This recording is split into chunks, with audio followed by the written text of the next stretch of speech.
சுவாமி சுடலைய மாட சுவாமி அண்ணாய் சிவச்சுடலை மாட சுவாமி விட்டு வெளியில் வந்தாரே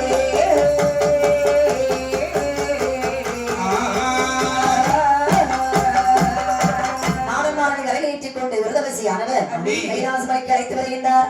பார்த்தார் பகவானானவர். அப்பா மாமன்மார்களே, உங்களை நான் எதற்காக பிறவி செய்தேன் தெரியுமா? இந்த உலகத்திலே கலியானது வருத்து விட்டது. இந்த கலிகள் எல்லாம் அடக்குவதற்காகத்தான் நான் இந்த அவனிலே உங்களை பிறவி செய்தேன் என்றார். ஐயா பகவானே, நாங்கள் இந்த கலிகள் எல்லாம் அடக்க வேண்டும் என்று சொன்னால் அரிய பெரிய வரங்கள் தாங்கள் எங்களுக்கு தர வேண்டும். ஆகட்டும்பா அப்பா, நான் தரட்டுமா நீங்கள் கேட்கிறீர்கள்? தாங்கள் தாருங்கள், உலகத்தான் நாங்களே ஈட்டு வாங்கிக் கொள்வோம். ஆகட்டும் என்று கொல்ல வரம் வெல்ல வரம் கோடி வரம் தான் கொடுத்தார். சுடுகாடு சுடுகாடு செல்ல வேண்டும். அவரம் தந்தோ சம்போட வேலையை செல்ல வேண்டும். அங்கே ஆரிச்சாமா மந்திரவாதி இருக்கின்றார். மகள் அன்னநடையாளை கொள்ள வேண்டும். அவரம் தந்தோ ஆரிக்கையை செறி இணைத்து அங்கு ஒரு பூஜை உணர வேண்டும். ஆகட்டும் அப்பா. அங்கிருந்து வழிகடந்து கொண்டு பாவநாச கைவதினை பாவதீர்த்தம் ஆட வேண்டும். அவரம் தந்தோ ராஜன் கோயிலை பகட்டி வழி எறிய வேண்டும். சரிமுத்தையன் காவலிலே செல்ல வேண்டும். கொடிமரத்திலே உரிய வர வேண்டும். கொடிமரம் வெட்டுவதற்கென கொத்தன்மார்கள் வருவார்கள். வண்டி அச்சு முறிக்கவே இந்த வண்டிக்கடா ஐக்களை கொள்ள வேண்டும். செந்திருவதி வேறெல்லாம் சிறந்த பூஜை கொள்ள வர வேண்டும். நேரடி வாழ் மாடல் என்னும் குடிமரத்து சுடலை என்னும் பூசை வாங்கி இந்த அண்ட சராசரங்கள் முழுவதும் நீக்கமர நிறைந்திருந்த அருள்வாளிக்க வேண்டும் ஐயனே என்று ஆண்டவனார் வரம் கொடுத்தார். வாங்கிய மாறுமாறு சொல்கிறார்கள். எப்படி? நாங்கள் கேட்ட வரங்கள் எல்லாம் தந்து விட்டீர்கள். நாங்கள் உலகத்திலே சென்று உடனே பூஜையானது இருக்க வேண்டும் என்று சொன்னால் தங்க கைலாசமாவரையிலே எங்களுக்கு ஒரு பூஜை போட்டு தர வேண்டும். அப்படின்னு கேட்ட போது மாறுமாறு கேட்டபடி நாங்கள் பூஜை போட்டு கொடுத்தார்கள். சரிதான். 21 மாறுமாறு வருகின்றார்கள். தேவாதவர்களே, பூஜைதான் எங்களுக்கு போதாது, அதனால் இன்னும் அநேக பூஜைகள் தர வேண்டும். எப்படி வேண்டும்? கனியான் தர வேண்டும். தேமுகத்தை கட்டி ஆட வேண்டும். நாக்கு வெட்டி எனக்கு உதவாதிட வேண்டும். இந்த வார்த்தை காதிலே கேட்ட போது பகவானிடத்திலே முறையிட பகவான் மனக்கவலையில் இருக்கிற நம்ம கனியானுக்கு என்ன செய்வோம்?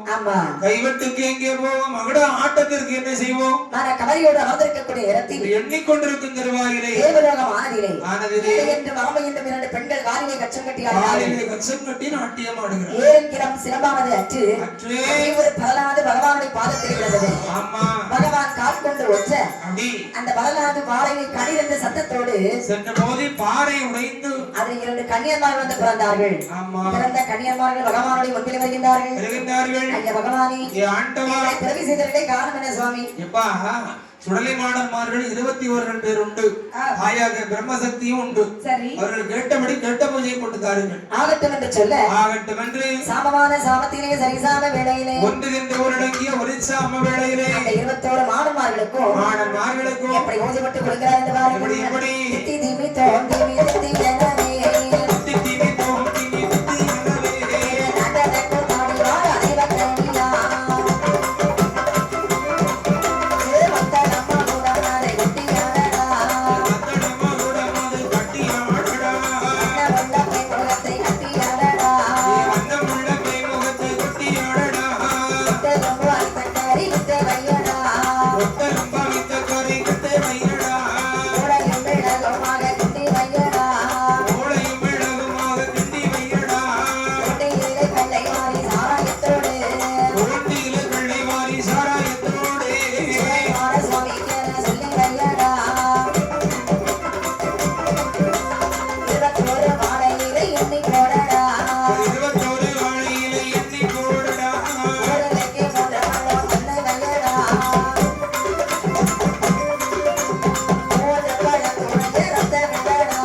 சுட்ட குணங்களை இறங்கினார்கள். 21 பங்கு வைத்து 21 மாணவர்கள் வருகிறார்கள். தண்ணீர் தனியாக வேண்டும் என்று சொல்லி வருகிறார்கள். சம்போடை தண்ணீர் சுடலையமாத சுவாமி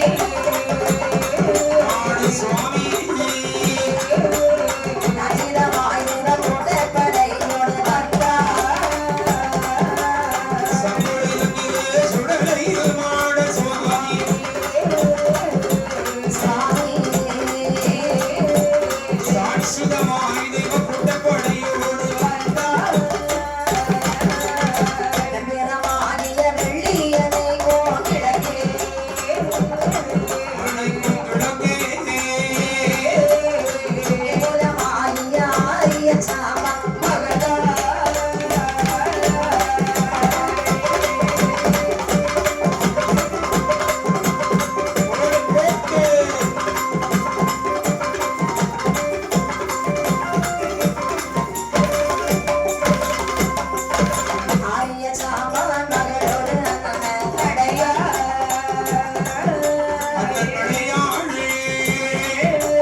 சொல்லி வேண்டும் என்று அந்த சம்பவத்தில் வருகின்றார்கள். அப்படி அங்கே யார் வசித்து வருகிறார் என்றா யார் வாழ்ந்து வருகிறார்? ஆரிய சாம்பாவுடைய மகன் அண்ணனடையாள். ஆந்திரவாதிகள் வாழ்ந்து வருகிறார்கள். இந்த அண்ணனடையாள் ஆனவள் நீராட வேண்டும் என்று சொல்லி சம்பவடைய அறைக்கு வருகின்றாள். கொண்டு வந்த சேலைகளை அப்படி தப்பி அலசி கரையிலே வைத்து விட்டு அந்த இடவட்ட கல்லை மஞ்சள் அரிசி முகத்திலே போடுகின்றாள். மஞ்சள வாடை கண்ட சுலைமால சுவாமியானவர் வாயத்தை ஒரு தேரத்தவளை வடிவெடுத்து அந்த அண்ணனடையாளை பற்றுகின்றார்.